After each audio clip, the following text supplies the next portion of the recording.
It's fucking amazing. Is it based off of something, or what is it? They're books, yeah. I don't know. Actually, pretty much everything that we love is based off of Dune. Like, they ripped off the books from Dune. Like Game of Thrones, Star Wars. It's all Dune. Really? Yeah. Interesting. All right. I'll have to watch it then. The first one's really good. It's on Max, I think, right now. Yeah. So but it's slow and it's like almost 3 hours long. Right. So brace yourself for that. I gotta finish Daredevil, and then I want to watch the Marvels again, and then Sarah's show is on, and I gotta catch up on that. Yeah. Oh, go ahead. You should plug that. Yeah, Chris and I's sister is on The Chosen. You should watch that. Well, you just spoiled the fact that we're doing pre-show banter. Like, this was supposed to be, like, really nonchalant. But this is the Remember the Times podcast. I'm Mitch, sitting down with AJ, and our special guest, Sean Grant, is with us today. Today. It's everywhere. It's all times. But say hi. Sean. What's up, guys?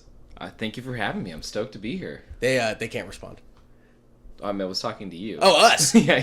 Oh, yeah. I thought you were talking to our fans. Our legions and legions. As one of your likes and subscribers, it is an honor to be the first special guest. Yeah, you are our first guest ever. We figured, set the bar low. As we're kicking off the era of Josh, what better thing to do than to bring on not Josh. Yeah. Love you, Josh. Sean happened to be in town. We were like, hey, let's make this happen. Yeah. So for all of you out there, catch you up. Sean is the bass player of S.B.N.C. Originally, we kicked him out for reasons unknown for Mitch. So you guys can fight about that. Reasons unknown. There's a whole podcast episode on that. there is, and we didn't really come to a conclusion. We brought you here today so you can finally apologize to me, to you, for the psychic damage I've had to deal with over the years. Or the fact that we hung out several times. When you knew you were replacing me. I didn't know I was allowed to say anything. And never broached the subject whatsoever. And I think knowing that I knew... Cage match. I think the consensus was Mitch was a much better bass player than me at the time because I still was finger plucking. He was also a better singer than James, though, so we don't really know. Well, that was that episode. Yeah. When James went to debate State finals. And I played bass. You got to do one. All right, that's all I came for. I'm out. For those who don't know, James is my older brother. So. Yes, and we promised James that he was like off the hook basically after the last episode. But you got to get him one more time. You got to tag him. He was a very accomplished debater, a master debater, if you will. We want to make sure we captured that. Yeah, he was. I mean, as we said in last episode, like he's still hanging out with us this episode. He's buying loafers and polo shirts all summer, so we didn't have time to play with us at this point. Point of correction: we actually got an email about this. You did. They're boat shoes. A very stern text. Okay, so they're my father's a lawyer yacht shoes. Right, because James is a professional boater. Like that's what he does a lot of the time. So why wouldn't he have boat shoes? First, you get the khakis. Then we get the chicks. All right, enough making fun of James. Sorry, James. I know you're not seriously though. That's the last time. Seriously. But I think that the main thing that I remember you saying was that Mitch played with the pick so he could strum a lot more quickly. So that motivated me to go back and learn how to play with the pick. And so in a weird way, you made me a better bass player. So thank you. You're welcome. Yeah, I'm glad I was able to do that for you. It's funny too because after. In the future, when I'm no longer in Allura or S.B.N.C. and I'm relearning how to play the bass because now I'm a bass player again, I was like, I'm going to learn to play with my fingers because that's what a bass player is supposed to do. And now I cannot play with a pick, and you're the pick master. It used to be. It's been a while. But at this point in time, in episode 23. Yeah, so we are in the summer 2005. Mitch and I just graduated high school. Yes, I graduated. I saw that look on your face. So close. Did we go over me going to driving school with AJ? Is that going to explain the podcast? No, that's already passed. We don't have to talk about that. It's not music related. It kind of is. We only talk music here. His entire quiz sheet was filled with his scribblings of like AFI. Like literally the entire sheet was covered with band names. Cool. Well, I don't remember that. Glad you're still on the road today. In fact, you have trusted me many times to drive you around the country since. Well, it's either that or I do it. Yeah, I'm not gonna do nobody it. has to do that. Anyway, so we just graduated. Sean is going into his senior year. Josh just joined and also graduated, and Chris is going to be a junior in high school. So that's where we're at. Yeah, everyone's growing up.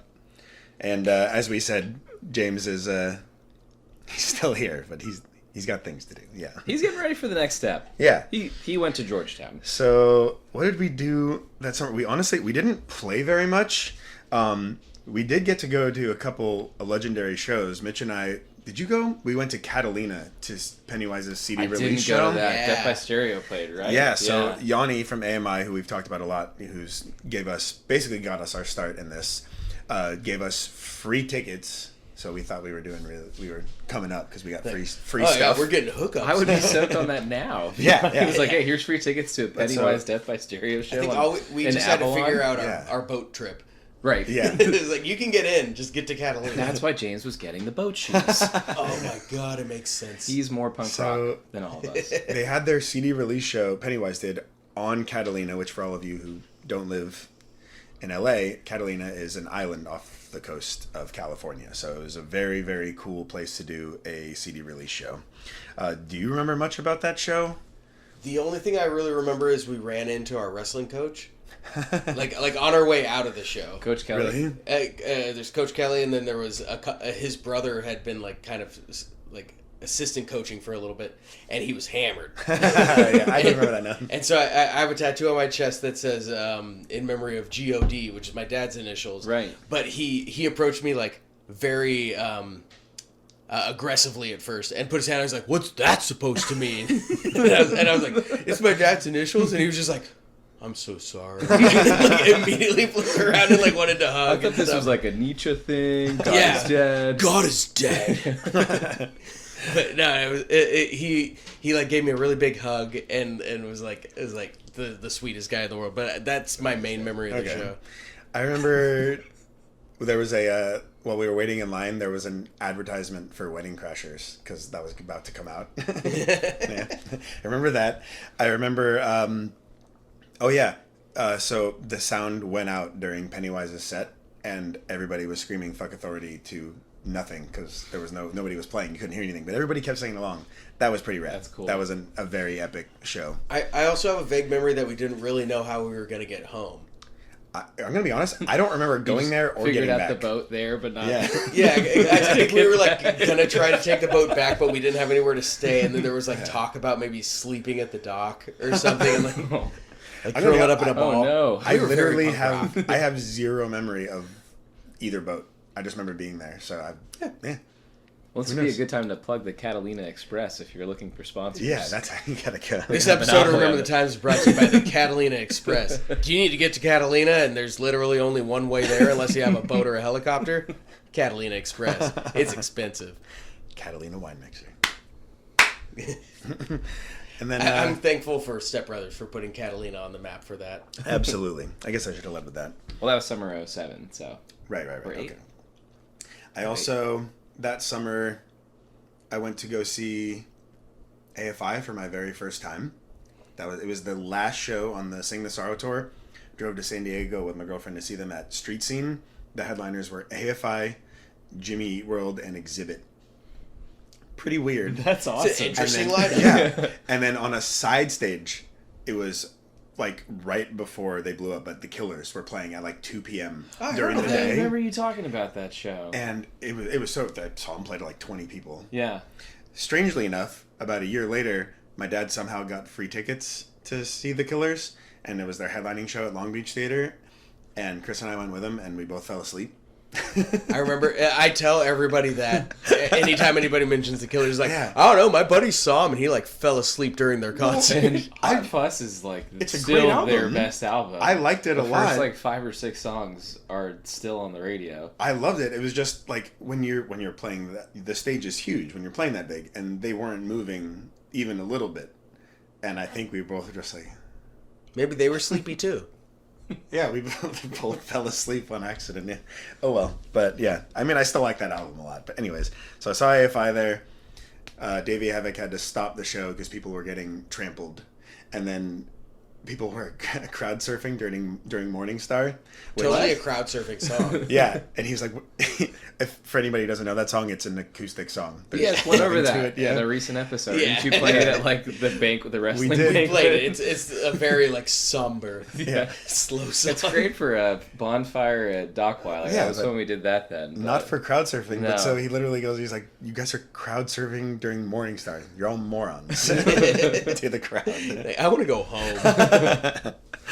But yeah, so that was pretty rad. What else happened? Not music related, but Mitch and I started working at just the worst pizza place in the world. Oh, are you talking about Hank's Jr. Hank's Pizza? Jr. Pizza, which I'm pretty sure is not a correct sentence. No. or It was anything. Hank 'S Jr. Pizza. Hank's Jr. Because there was already a Hank Jr.'s Pizza in the area. Right. And they just decided they needed that same name for some reason. Well, so- Really important, Michael. Alfredo's Pizza or Pizza by Alfredo. The only reason, there are some very funny stories here, but I bring it up because we actually decided to record this summer again, which we will be talking about, but this pizza job was about 50% of how we funded the album. Had for to this make that summer. money. Yeah.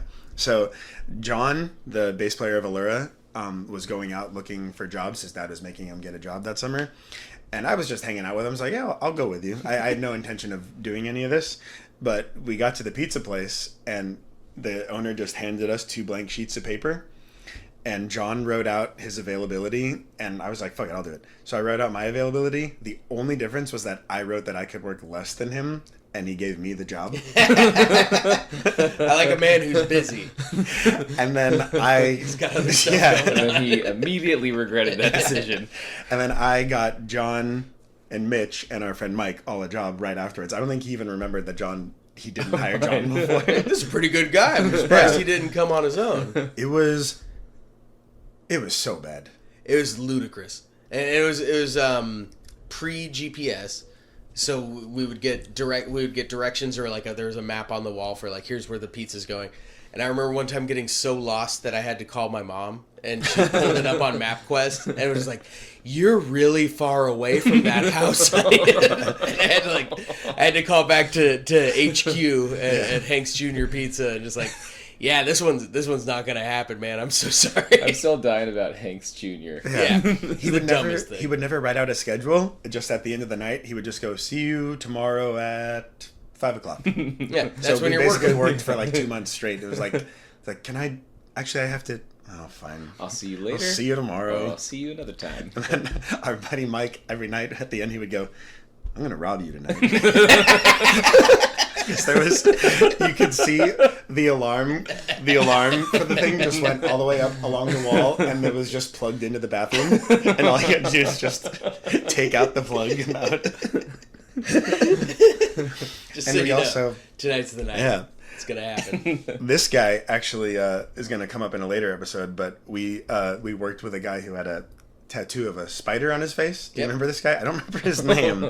I'll talk about him later. But I remember it, but I don't know if we've agreed whether or not to say it. So let's we just can not talk say it. offline. I'll tell another story about him later, but he quit better than I've ever heard anybody quit in my life. He was done with his shift, and our boss comes up to him and goes, "Here, take this one more pizza." He's like, "No way, that's far." He's like, "No, you have to do it." He just goes, "I quit." That's it. Just walked out. It's hard. Bye. Well done. Yeah. Bravo. Well done, sir. Yeah. But so that job basically funded our album that we're about to talk about and our first rehearsal space. We actually stopped practicing at Chris and I's parents' house. We moved into our own rehearsal space, which was my first bill as an adult. That was like getting our first apartment, but it was like full of 5 sweaty dudes and like one bathroom for the entire floor. It was called Grooveworks. It was over on what city is that? It's on Sky Park and Crenshaw in Torrance. Torrance, right? Torrance? Yeah. That was a Torrance, legendary Levita. spot. There were so many bands in there. Let Live was in there the entire time we were there. I don't know if you guys remember Dawn the Love, Reader. Let Live. Yeah.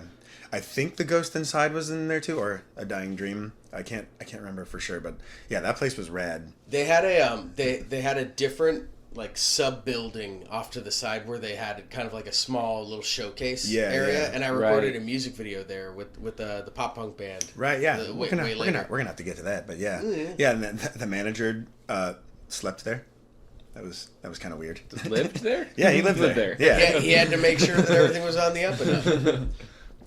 But so that place was rad. Yeah, we had to we actually did a photo shoot there later, but that was, I don't know, that kind of felt more like photo shoot with big quotes around it. Well, better brought than a the camera. bathroom. That felt more like better than the sand dune bathroom. That felt more like, all right, we got to get our money's worth now. Yeah. So we got to get there. It felt serious. And then also Jason from that live, I remember just like running into him because I think at this point we basically started playing with the Ghost Inside and Let Live about once a month for a solid 2 years. It was a cool like networking. It really was. Yeah. We just knew we got a lot of was shows. there. And he was like, "Oh yeah, we practice like 4 times a week," and that really rubbed off. I was like, "Fuck, like we gotta fucking practice more. step it up." Yeah. Why are we doing that? Yeah, but I mean, time moves slow. What's so a metronome? slow then? Yeah, time moves so slow then. Like if we didn't practice for like 3 days, it felt like an eternity to me. Yeah. So it's like, dude, we got to get back in there. Still in high school. Yeah, For me, at least. well, so that was good. And then, so that was this is a big summer. But then, so we had a new member. We had Josh, and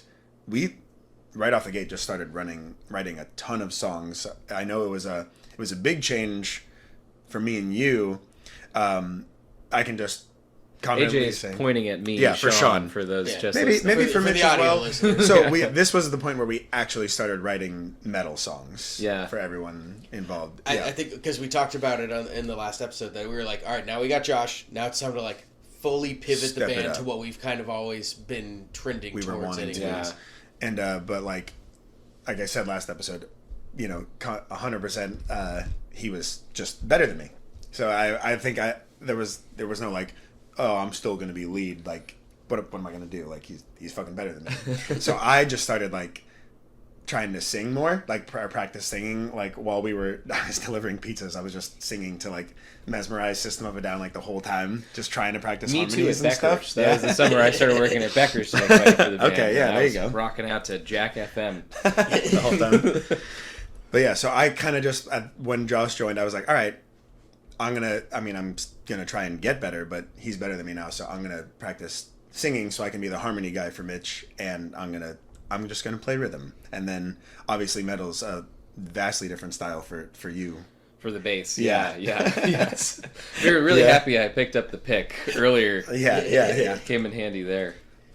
But so I know we had like just put out an album like 7 months before, but again, time moves ever so slowly.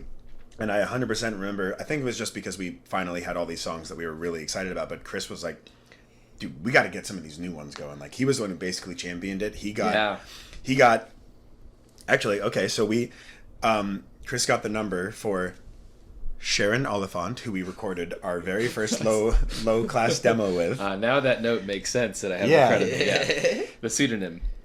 We recorded with him our very first demo in 2002. This was when Mitch was on bass and Sean was not in the band for a little while there. Why do you keep bringing it up? Yeah, I want you guys to fight. There's too much shit in here. So Mitch, We're supposed to fight. So Chris got it, and he called, and we set up another time with Sharon Oliphant to record another demo. Only this time, we were gonna not do live. We were gonna go track by track, As we had learned through the recording of the Organization of Sound and Silence. and we were going to pay for it ourselves, and not my dad. With our pizza delivery With our pizza delivery and sandwich making. That's how you tell a Cookies. story. We line everything up. Exactly. And then we punch it in at the end and go, that's how it all happened. But if you remember, this was like probably episode 4 or 5. So Sharon Oliphant would come down and he would check out the material beforehand. And Chris and I had just gotten into a very big thing with our neighbors. They hated us and basically called the cops on us every time that we practiced for about 4 years. Why would they do that? I don't know. Maybe I'm we were not really sure loud. if it's thinking back on listening, just to make sure everyone knows. Like, we practiced at AJ and Chris's house in their Up room until this point. Up until So this it's point, like a just in the decade. middle of a neighborhood, Closing in on a decade. often in the middle of the day. Sometimes, on a work day after work. We never went past years. Like 10 p.m. or anything. No, like not we were super reasonable. late. But just imagine right now, your next door neighbors. I'd probably have a problem with it. Having lived on the other side of it earlier, I'd be like, "Hey, shut the fuck up!" Goddamn kids! Scream at these kids. Anyway, you're not good enough to do this. Dude, if you guys were good, maybe I'd let you play. But this is just horrible. If it's something I could tap my toe to. Then we're getting into metalcore and screaming. That's not for 40-year-olds. We're not like a 50s doo-wop cover band. You know, it's very...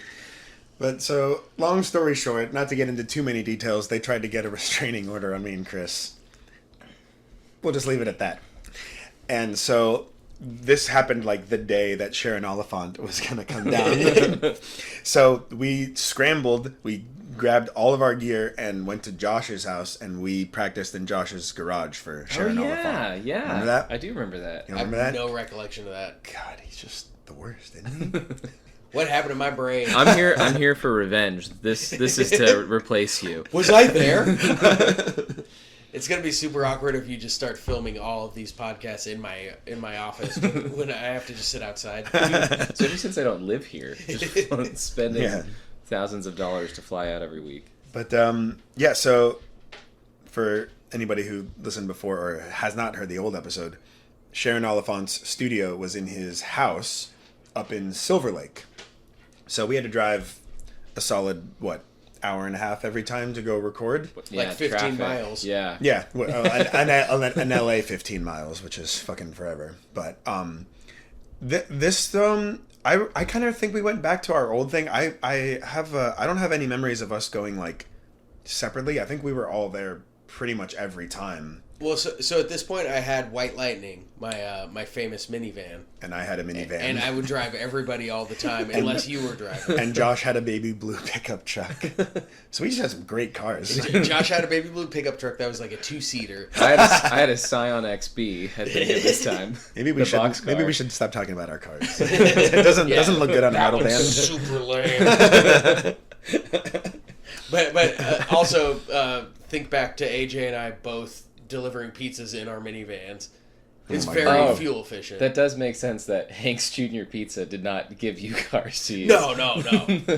Also, they never took any of our information. They didn't pay for our gas either. Yeah. So, just the fucking worst. Well, you didn't make any money. So Spider Tattoo Face guy had a really good quitting story, but the way that I quit was that one day he, the brother of the owner, called me and was like, "Hey, you're supposed to come in today," and I just went, "Oh yeah, like my van is my minivan is having trouble," and he goes, "Ha ha, okay," and that was the last time I ever talked to anybody.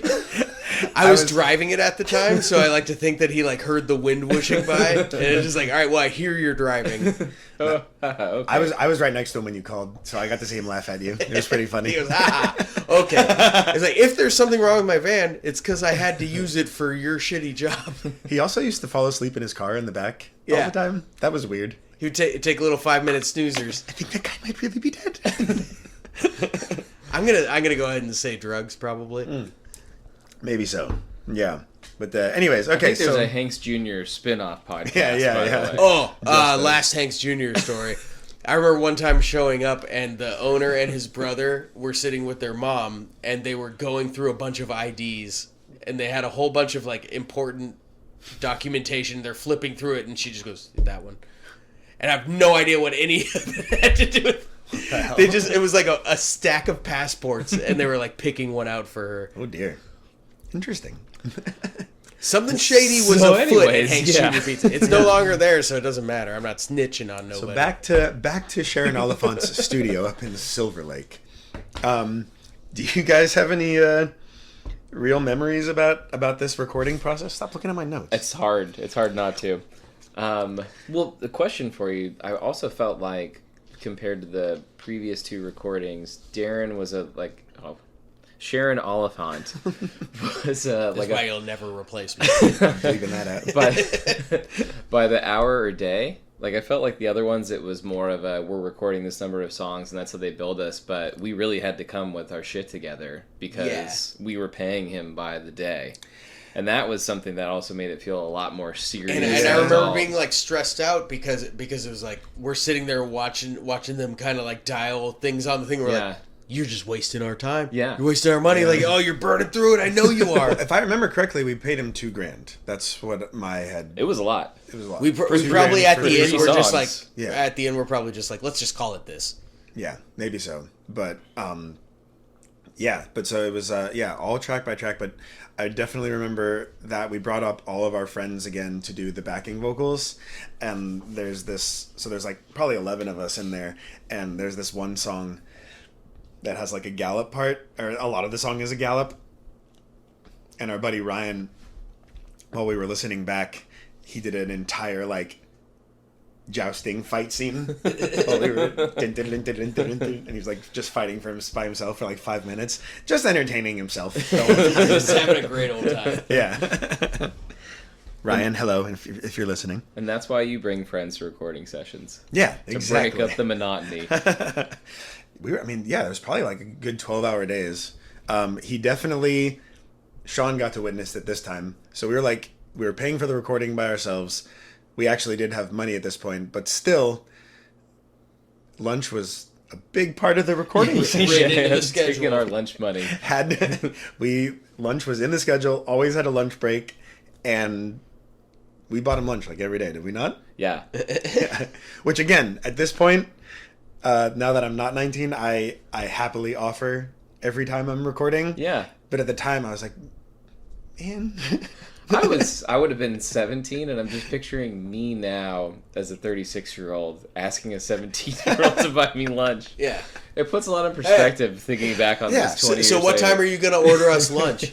Yeah, and not just like a cup of anything? ramen, like sushi. Yeah. We were going all out, but again, he's a really cool dude. I had a great time recording with him. Really we nice. could have brought That's Hank's pretty Jr. silly. pizza. And he elevated us a bit. I mean, one of my distinct memories was coming back in to hear the mix and it being in a proper sound room where each of the speakers actually had a role. Yeah. And the harmonies on the guitars, the harmonies in the singing, and just feeling like, holy shit, we need to step up our game because this is what we need to be performing at if we want to do this. It doesn't sound as good as when we're just blasting it out of one speaker. In Grooveworks. I think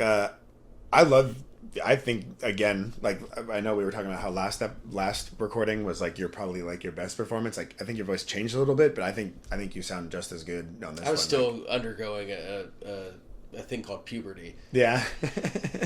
It's not as gruff, but I think you sound top notch Mitch right there. Cool, thank you. Yeah, you're welcome. Not to give him a bigger head, but yeah. Yeah. You couldn't possibly. Let me know whenever you want to team up on AJ. As a listener, I feel like I have your back. I like to think all the listeners have my back in this situation. Actually, I do know one person literally messaged like, I can't wait to hear Mitch rip on AJ again this week. Yeah. So one of the best parts. We have been getting those messages since like episode 2 or something. It's just like, it's pretty good. I'd love it if Mitch ripped on AJ. I was like, dude, come on. That's the best part of this. That's what we assume. Our kids are friends. Yeah. How mean can we be? Dang, so we paid $2,000.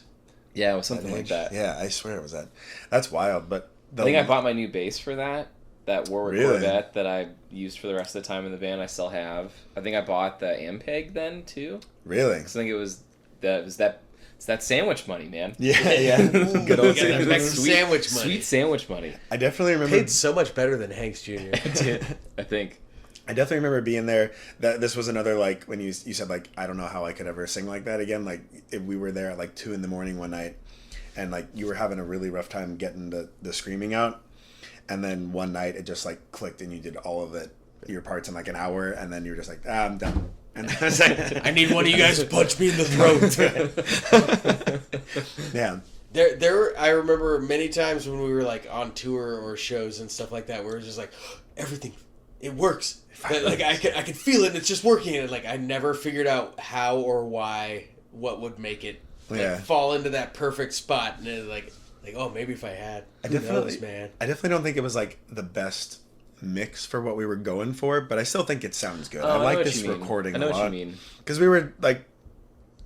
I was like bringing in like, okay, I wanted it to sound like Slipknot or As I Lay Dying, and then it kind of sounds a little more of like a rock mix, so I don't feel like you can hear all of the cool stuff that Chris is doing on the drums. I was gonna say, I feel like the but main thing I remember wishing was mixed differently was Chris's bass kick. Yeah. Just does not have the oomph behind It's it. a little- That and if you know, I remember Chris, that being our thing that we like came he home rocked with. We were that just double like, kick. oh Yeah. no, the double kick doesn't sound as sick as we thought. Because Yeah. we were listening to a lot of As I Lay Dying at the time with what's the song with the 94 hours. 94 Oh, yeah. hours. We were listening to that all the time. We were like, why doesn't it sound exactly like 94 hours?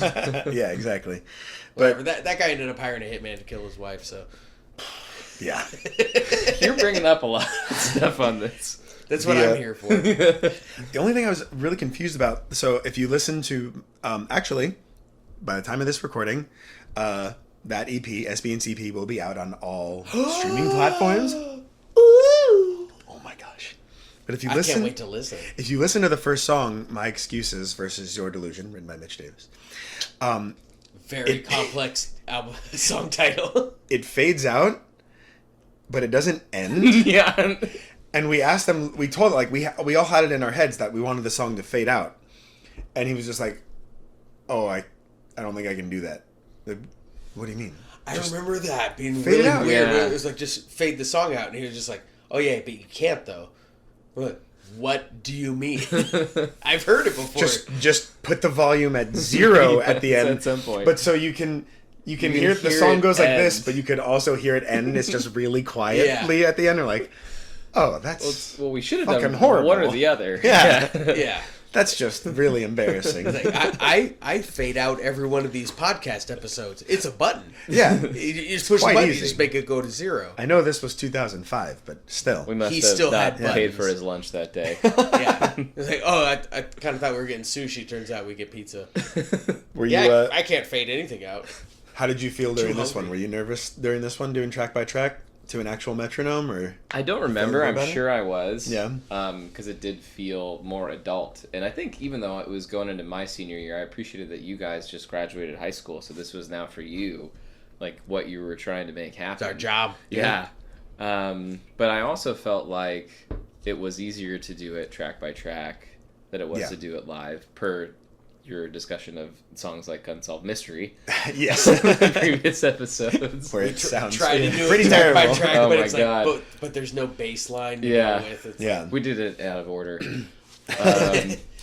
our heart was right. Yes. In the right place. Apologies for whatever nerdy thing I was doing. Right. So I don't remember that process. Honestly, I felt more intimidated to foreshadow future episode, the next EP, because that felt like super high stakes doing that EP up in Malibu for the Warped Tour EP. That's 2 albums later, so we'll talk about that. And it was more complex strumming. We did another one before that. Oh, that is 2 albums later. You're right. Grooveworks, I think. Yeah. With Dang, from Let Live, right? Yeah. You know what I just realized?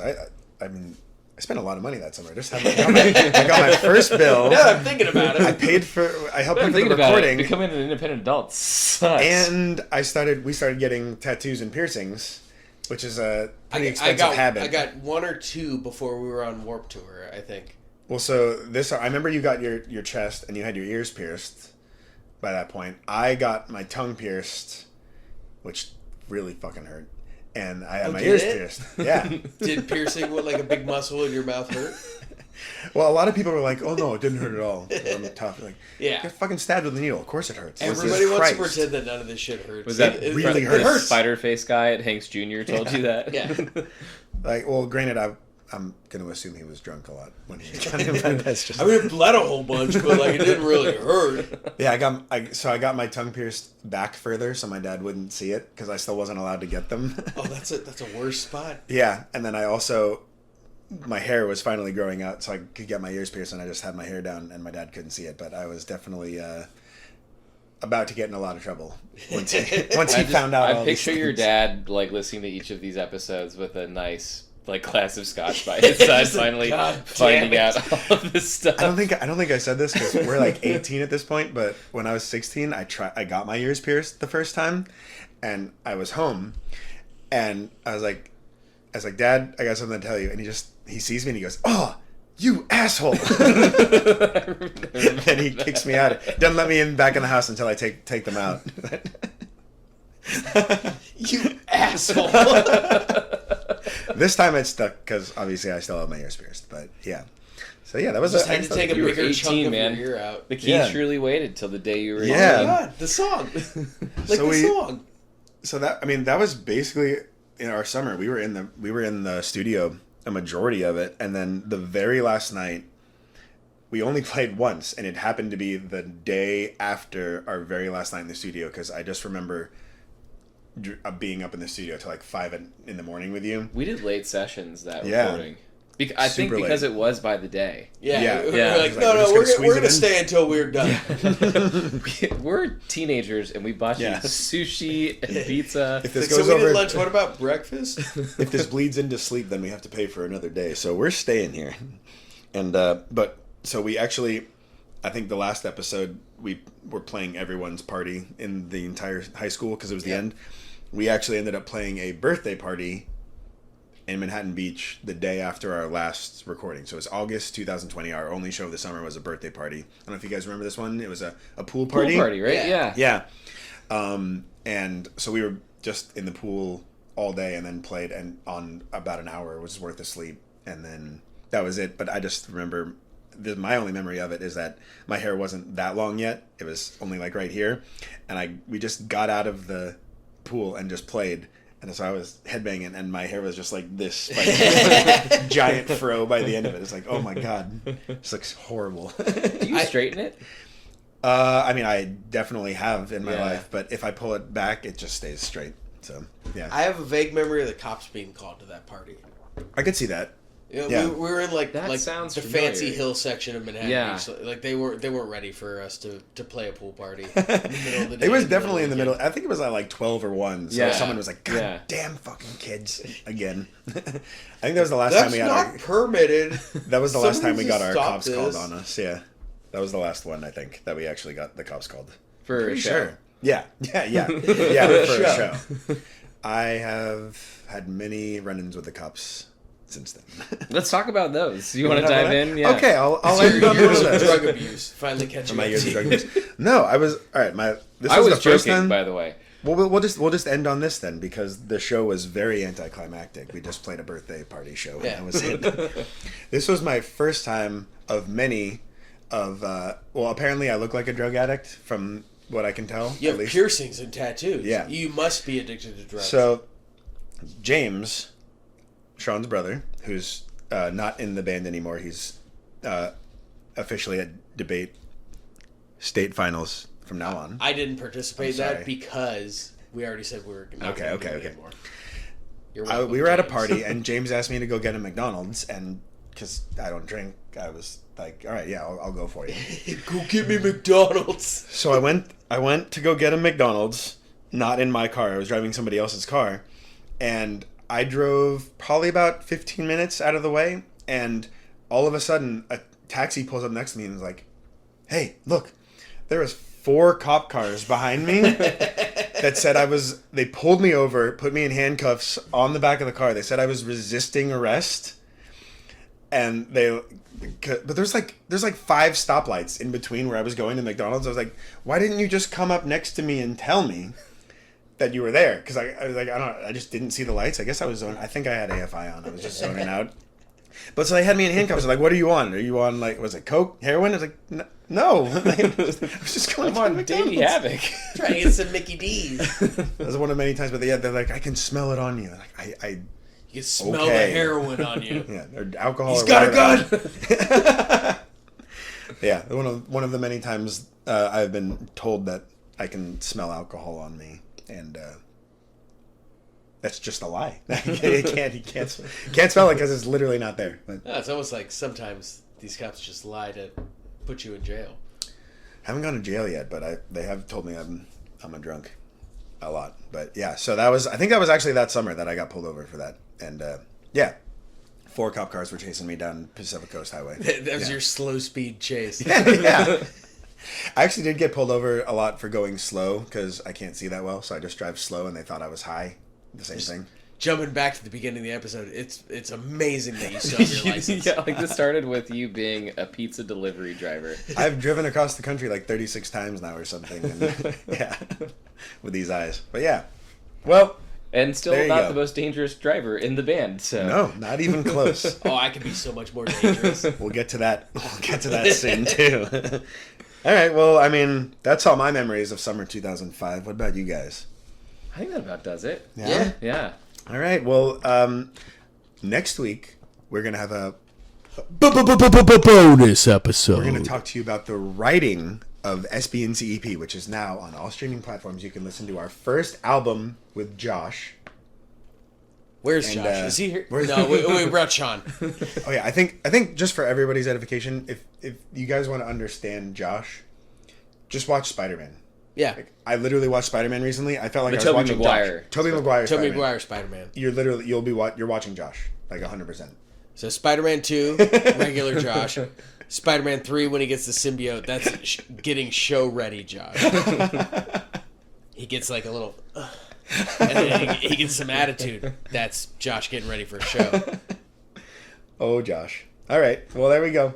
Episode 23. Thanks for joining us, Sean. Thanks for having me, guys. This was fun. Fun hanging. Yeah, bud. Good. Cool. Remembering the times with you. Hey, that's the name of the show. I know you're working on a sign-off, so. Like and subscribe. Bye.